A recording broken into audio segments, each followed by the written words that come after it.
미국 역사상 가장 구두쇠라고 알려진 히티 그린이라는 할머니가 있었습니다.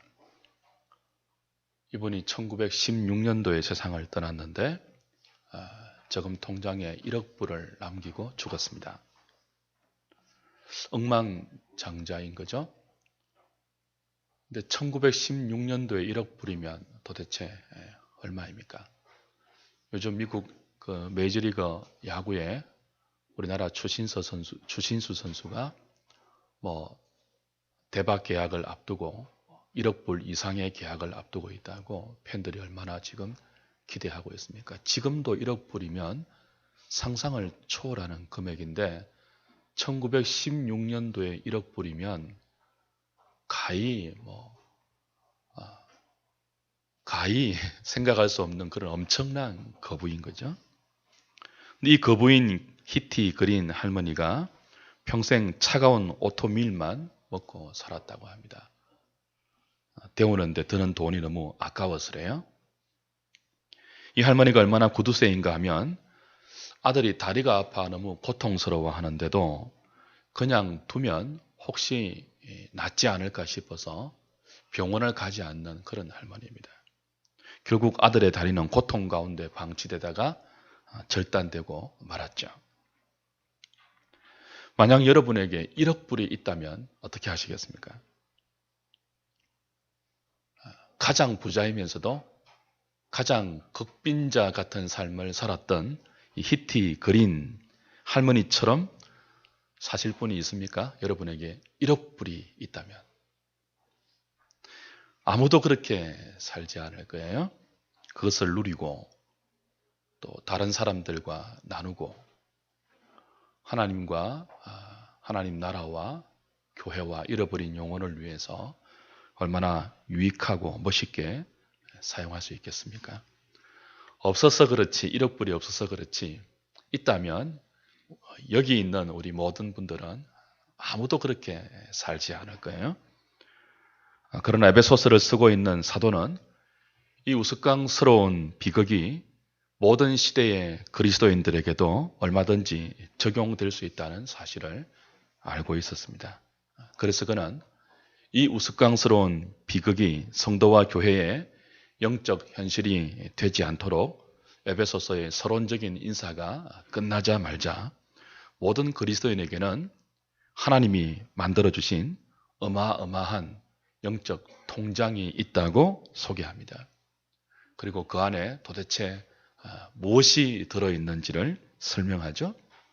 그것을 말하기 위해서 사도는 3절부터 14절까지 긴 문장을 중간에 쉼표도 없이 단숨에 설명해 나갑니다.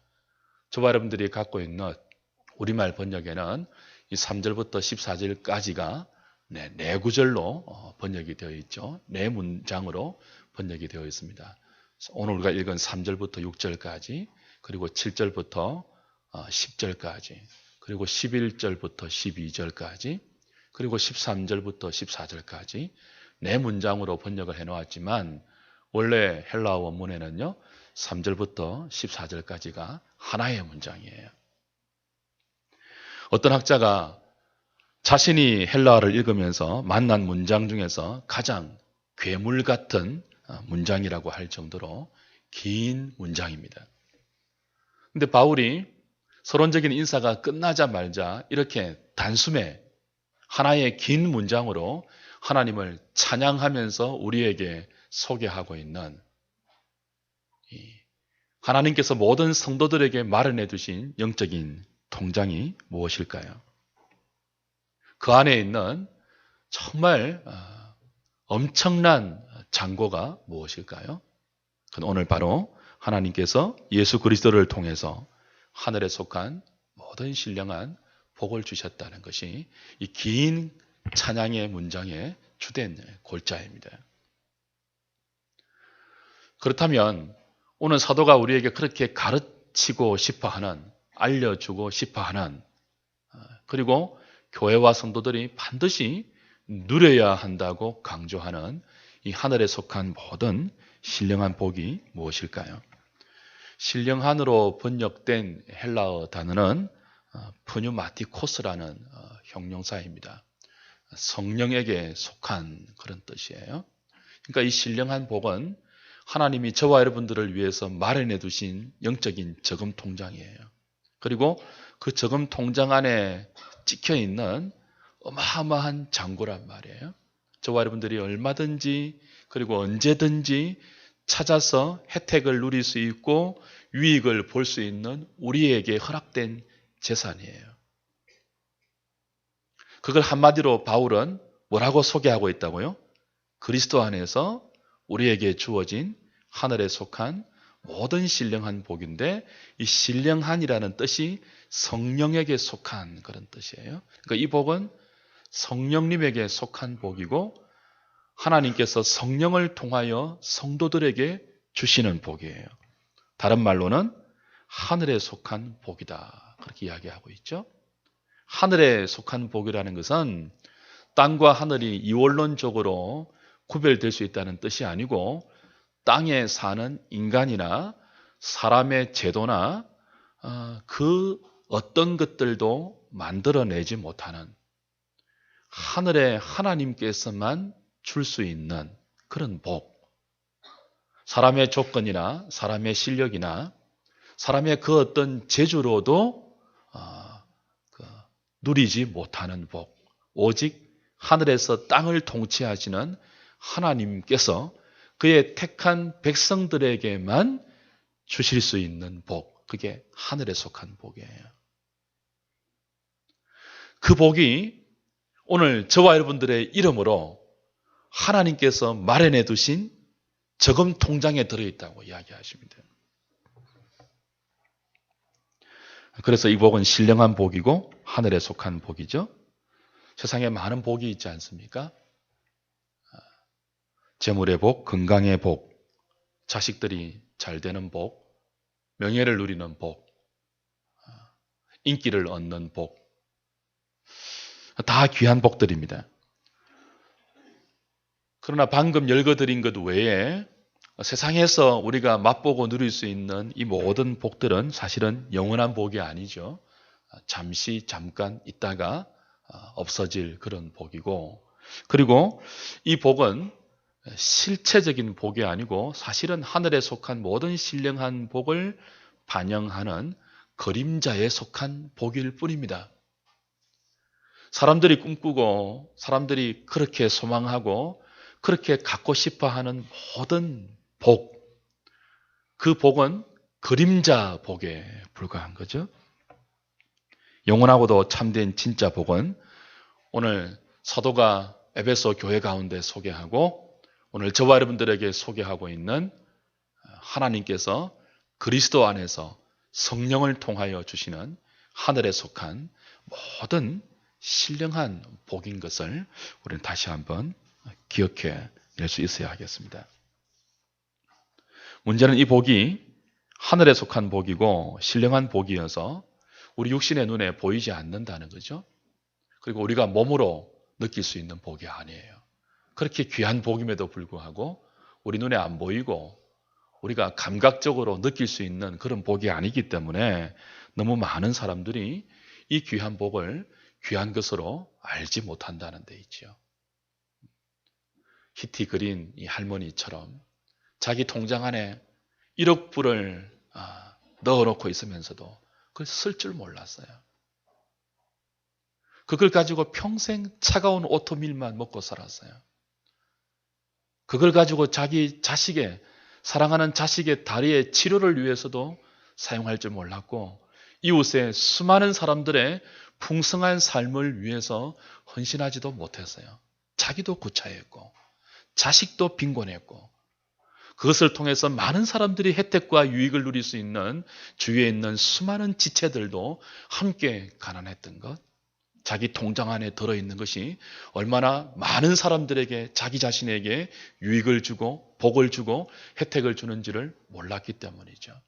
그처럼 오늘 우리 교회 안에도 하나님의 백성된 그리스도인들이 도대체 하나님께서 그의 아들을 통하여 성령 안에서 우리에게 주신, 우리의 저금 통장 안에 각자의 이름으로 잔고로 채워 넣어두신 하늘에 속한 모든 신령한 복의 가치, 그 혜택, 그것을 누리는 특권, 잘 모르기 때문에 이것들을 놓쳐버리고 부자이면서도 극빈자처럼 살아가는 그런 현실이 알게 모르게 우리에게 있다는 거죠.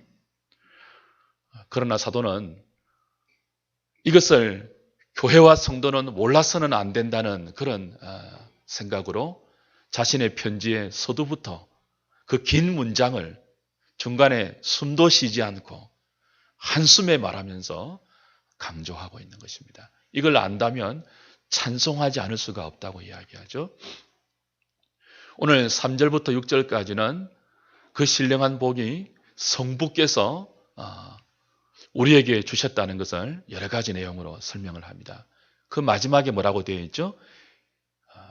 이 은혜의 영광을 찬송하게 하기 위함이다. 그리고 7절부터 12절까지는 이 신령한 복이 어떻게 그리스도 안에서 우리에게 성취되었는지를 설명하는 내용이에요. 그러면서 그 마지막에도 12절에 뭐예요? 은혜의 영광의 찬송이 되게 하려 합니다. 13절, 14절은요. 어떻게 이 신령한 복이 성령을 통하여 우리에게 깨달아지게 하고 믿어지게 하고 그리고 적용되어지게 해서 누리게 하느냐 하는 것들을 설명하면서 마지막 또 뭐라고 합니까? 그 영광을, 그 은혜를 찬송하게 하려 합니다. 성부, 성자, 성령이 합력해서 저와 여러분들에게 너무나 귀한 영적 저금 통장을 마련해 두셨는데 그리고 그 안에 너무나 귀한 것들로 채워주셨는데 그것들을 안다면 성부가 어떻게 했고 성자가 어떻게 했고 성령이 어떻게 해서 우리에게 우리의 이름으로 이 놀라운 저금 통장이 확보되어 있는지를 안다면 찬송하리로다. 찬양하지 않을 수 없다는 것입니다. 오늘 주께서 저와 여러분들의 눈을 열어주셔서 바울이 감격 가운데 소개하고 있는 이 놀라운 복에 대해서 깨닫고 그리고 감사하고 뿐만 아니고 이 복을 소유한 부요한 자로서 누리고 나누어주고 그것들을 세상 가운데 소개하는 축복의 통로로 쓰임받는 그 은혜가 있기를 주의 이름으로 축원합니다. 사실 에베소서는 이 3절부터 마지막 절까지 이 신령한 복으로 가득 채우고 있는 편지라고 할 수 있습니다. 이 신령한 복이 어떻게 하나님을 통해서 우리에게 주어졌으며 그것이 교회를 통하여 성도들에게 가르쳐지고 성도는 교회의 가르침을 통하여 복되게 이 복 안에서 자라가고 양육받아 이 복을 가진 자로서 어떻게 살아갈 것이며 그리고 우리 주위에는 우리가 하나님께 받은 일방적으로 받은 이 너무나 귀한 은혜와 복을 누리지 못하게 하는 대적들이 있으며 이 복이 아닌 다른 것에 우리의 시선을 집중하게 만들어서 엉뚱한 것을 구하게 만드는 원수들의 괴계와 그릇된 가치관이 있다는 것을 가르치면서 그것들과 성도들은 끊임없이 싸워서 우리가 받아 지금 우리의 통장에 우리의 이름으로 간직되어 있는 이것을 이 모든 것들을 누리지 못하게 하는 악한 원수들과 싸워서 이겨내며 마침내 우리의 승리의 분깃으로 누려야 하는가 하는 것들로 에베소서는 처음부터 마지막까지 채워져 있습니다. 이제 앞으로 차근차근 그 많은 내용들을 함께 살펴보기로 하고요. 오늘 우리가 마지막으로 좀 주목해야 할 사실이 하나 있는데 그것은 바로 사도 바울이 이 귀한 신령한 복을 주시는 분, 성부 하나님을 어떻게 표현하고 있는가, 어떻게 소개하고 있는가에 잠시 우리의 그 시선을 돌릴 필요가 있습니다. 3절을 다시 한번 보시면요. 찬송하리로다 하나님 곧 그 다음 뭐라고 해요? 우리 주 예수 그리스도의 아버지께서 그렇게 말해요. 그러니까 하나님은 우리 주 예수 그리스도의 아버지인데 그분이 그리스도 안에서 하늘에 속한 모든 신령한 복을 우리에게 주셨다는 거예요. 근데 바울이 이 복을 주신 하나님을 어떻게 소개한다고요? 그냥 하나님이라고 소개하지 않고 우리 주 예수 그리스도의 아버지라고 소개해요. 근데 이 사도 바울에게 예수님이 하나님의 아들 되신다. 그리고 하나님이 예수 그리스도의 아버지 되신다는 사실은 너무 충격적인 진리예요.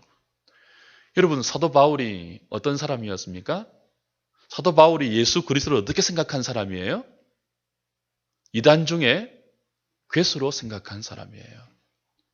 나사렛 예수 이단이라고 생각했던 사람이에요. 그래서 이 나사렛 예수라는 이단을 추종하는 모든 무리들을 박멸하는 것이 자기의 사명이라고 생각을 해서 유대 당국에 정식 공문을 요청해서 그 공문을 가지고 이 나사렛 예수라는 이단을 믿는 모든 추종자들을 잡아서 죽이기 위하여 다메섹 도상으로 가다가 누구를 만났어요? 부활하신 예수를 만났어요. 그리고 그가 고꾸라졌어요. 고꾸라지는 가운데 그가 하나님으로부터 알게 된 진리가 무엇입니까? 이단 중에 괴수라고 생각했던 나사렛 예수가 하나님의 아들이라는 사실이에요. 자기가 그렇게 사랑하고 자기가 그렇게 경외하고 그렇게 존경한다고 믿었던 성부 하나님이 자기가 이단 중에 괴수라고 생각했던 예수 그리스도의 아버지라는 사실을 깨달았어요. 여러분, 사도 바울이 받았을 충격을 한번 상상해 보십시오. 이 정말 좋지 않는 비유이지만 이렇게 비유할 수 있을까요? 요즘 우리 한국 교회를 막 흔들고 있는 이단이 하나 있죠. 신천지입니다. 교주가 누구예요? 이만희예요. 자칭 보혜사 성령이라고 말하는 이만희. 우리는 이 이만희가 이단 중에 개수인 줄 압니다.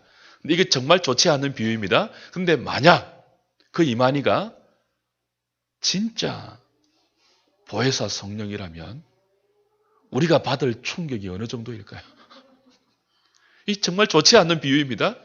사도 바울이 다메섹에서 부활하신 예수님을 만나서 깨닫게 된 진리가 뭐예요? 자신이 이단 중에 괴수라고 생각했던 예수가, 나사렛 예수가 진짜 하나님의 아들이라는 거예요. 자신이 그렇게 사랑하고 믿고 따랐던 하나님이 예수 그리스도의 아버지라는 사실이에요.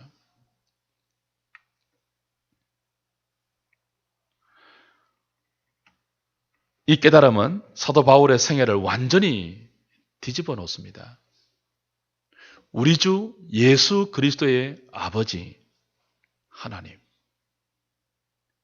하나님께서 우리에게 신령한 복을 주셨는데 그 하나님이 누구라고요? 우리 주 예수 그리스도의 아버지예요.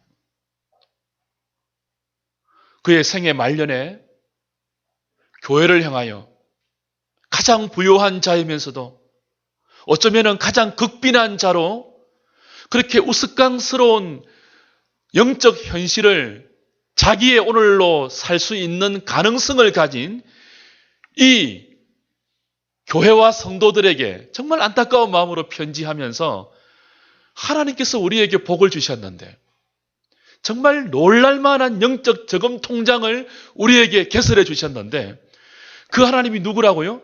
우리 주 예수 그리스도의 아버지라고는. 그러면서 감격하고 있는 바울의 심정을 한번 상상해 보십시오. 바울의 찬송은 여기에서 끝나지 않습니다. 그 하나님께서 우리 주 예수 그리스도의 아버지가 되실 뿐 아니고 우리의 아버지도 된다고 바울은 이야기하죠. 1장 2절에서 뭐라고 합니까? 우리의 아버지 그렇게 말해요. 하나님 우리 아버지와 그러잖아요. 하나님은 우리 주 예수 그리스도의 아버지인데 그분이 또 누구의 아버지가 되신다고요? 우리의 아버지예요. 우리의 아버지. 1장 5절에서는 우리가 어떻게 그 하나님의 아들이 될 수 있었는가를 이렇게 말합니다. 1장 5절에 후반부에 그 기쁘신 뜻대로 우리를 예정하사 예수 그리스도로 말미암아 자기의 아들들이 되게 했다. 하나님의 진짜 독생자인 친아들인 예수 그리스도를 죽이고 그 예수 그리스도를 죽음에 내어주신 희생의 결과로 말미암아 죄인된 저와 여러분들을 하나님의 아들들 되게 해서 우리로 하여금 하나님을 아버지라고 부르게 했다는 거예요. 그리고 그것이 하나님께서 저와 여러분들의 이름으로 마련해 두신 영적 저금 통장 안에 찍혀 있는 정말 어마어마한 장고의 실체이기도 하다는 것입니다. 예수 믿지 않는 사람들이 가장 이상하게 생각하는 것 중에 하나가 예수 믿는 사람들이 하나님을 뭐라고 부르는 거예요? 아버지라고 부르는 거예요. 집에도 아버지가 있는데 저 사람들은 왜 또 다른 사람을 아버지라고 부르는가? 그냥 하나님이라고 부르면 안 되는가? 거룩한 분이라고 지칭하면 안 되는가? 지존자, 존귀하신 분, 역사의 주관자, 우주의 주인 이런 표현 얼마든지 멋있고 철학적이고 얼마든지 뽐때나는 그런 표현 많잖아요. 그런데 꼭 그리스도인들은 그 하나님을 뭐라고 부른다고요? 아버지라고 불러요. 특별히 이북에서 온 사람들은 뭐라고 불러요? 아바지라고 부릅니다. 경상도 사람들은요, 아부지라고 부릅니다. 멋있는 표현 많이 놔두고 왜 우리는 아버지라고 부를까요? 성령께서 그렇게 하세요. 성령께서 하나님이 그의 아들 가운데 우리에게 베풀어 주신 놀라운 은혜를 믿음으로 깨닫게 하시고 그 결과 우리가 그의 아들과 하나 된 영적 연합이 일어나면 가장 먼저 우리에게 일어나는 현상 중에 하나가 뭐예요? 사람들이 이해하지 못하는 눈에 보이지 않지만 온 세상을 주관하는 그 하나님을 뭐라고 부른다는 거예요? 아버지라고 부르는 거죠.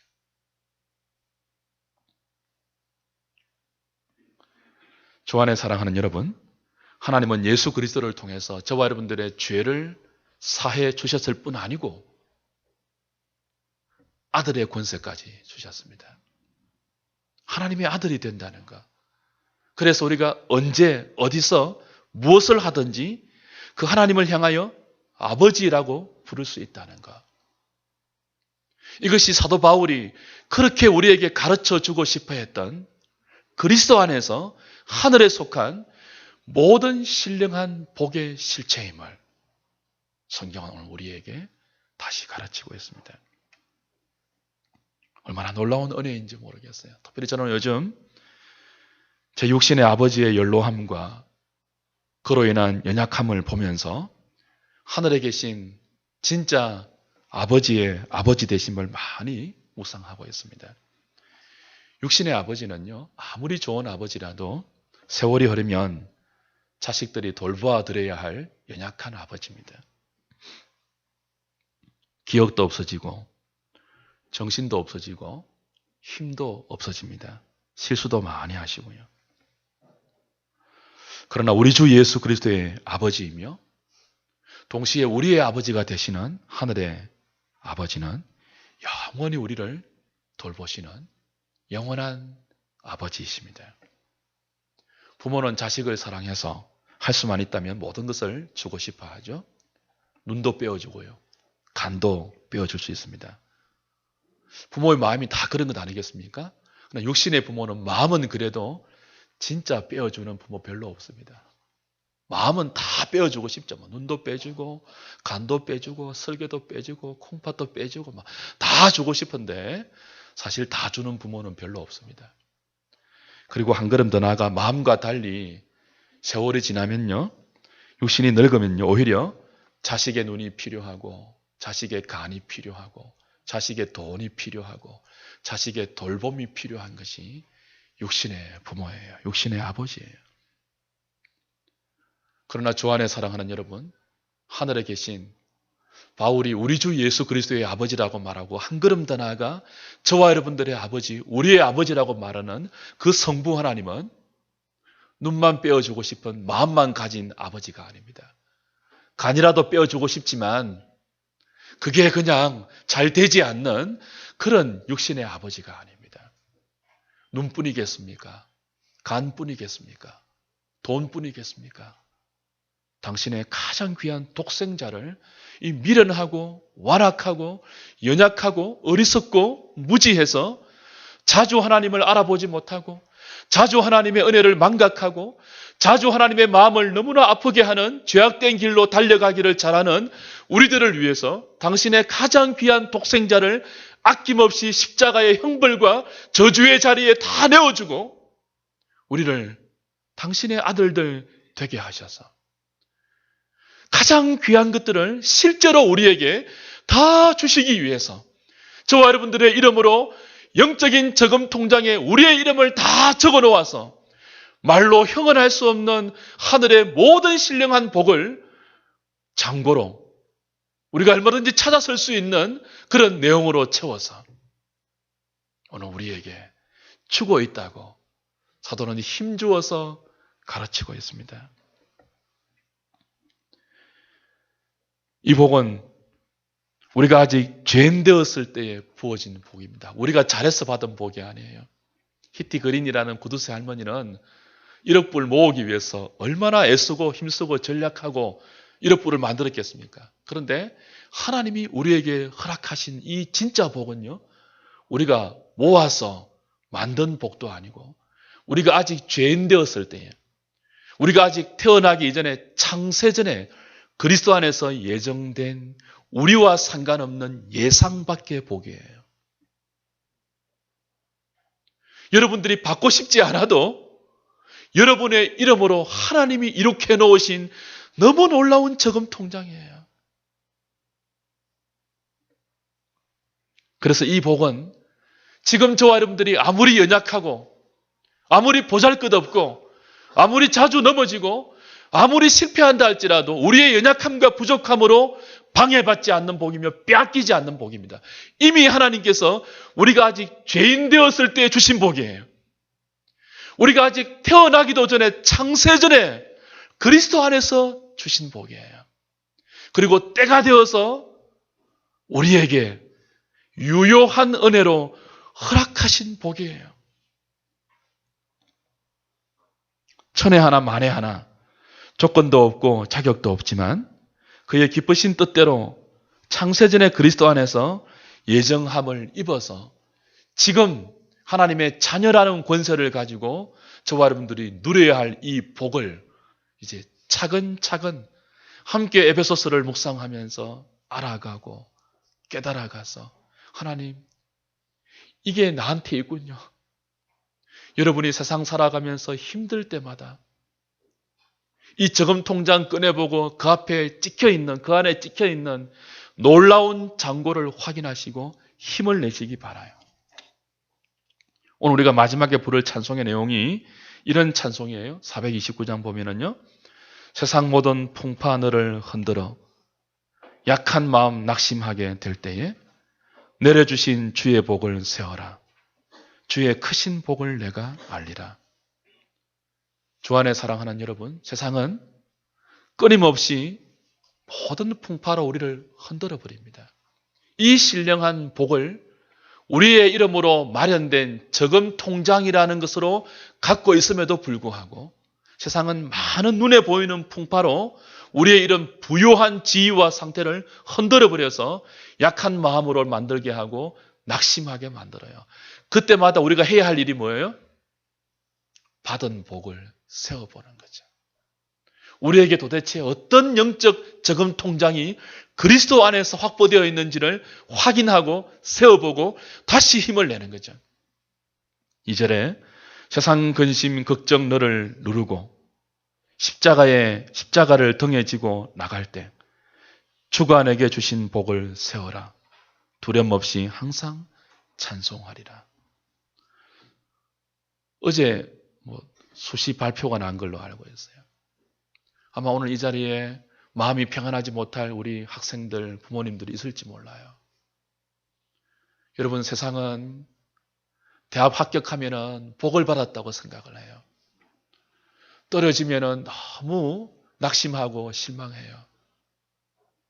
여러분 기억하십시오. 여러분에게 뭐가 있다고요? 영적 통장이 있어요. 믿음으로 한번 열어보세요. 여러분의 이름으로 찍혀있는 그 말도 안 되는 엄청난 가치의 금액이 여러분의 이름으로 찍혀있어요. 여러분 것. 이러면서